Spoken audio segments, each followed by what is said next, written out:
দাদা হঠাৎ করে ইস্তফা দিলেন উপরাষ্ট্রপতি, কালকেও তিনি সদন চালিয়েছেন, আজকে তারপর তিনি কি ইস্তফা দিলেন, কি কারণ বলে মনে হয়? এখন ভাইস প্রেসিডেন্ট আমাদের ঢাঙ্কার সাহেব হঠাৎ করে কালকে আমরা খবর পেয়েছি যে উনি ইস্তফা দিয়েছেন, বলেছেন যে ওনার কোনো হেলথ প্রবলেম আছে। তো আবার হেলথ প্রবলেমের মধ্যে উনি আমার মনে হয় সারাদিন তো ছিলেন, সারাদিন উনি রাজা সাহেবে দেখেছেন। তো আমরা কিছু বুঝতে পারছি না, মানে এটা একটা কেওস হয়ে যাচ্ছে। মানে এত হঠাৎ করে ফার্স্ট ডে অফ পার্লামেন্ট উনি এরকম অ্যানাউন্সমেন্ট করেছেন।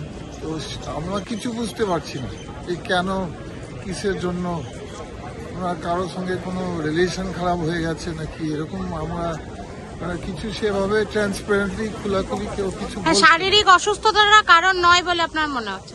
দেখো, আমার বলা ঠিক হবে না, কিন্তু আমাকে লাগে, মানে আমার ব্যক্তি হিসাবে ওনাকে লাগে ফিট মানুষ, মানে উনি খুব অ্যাক্টিভ আর অনেক টাইম দেয় রাজ্যসভাতে।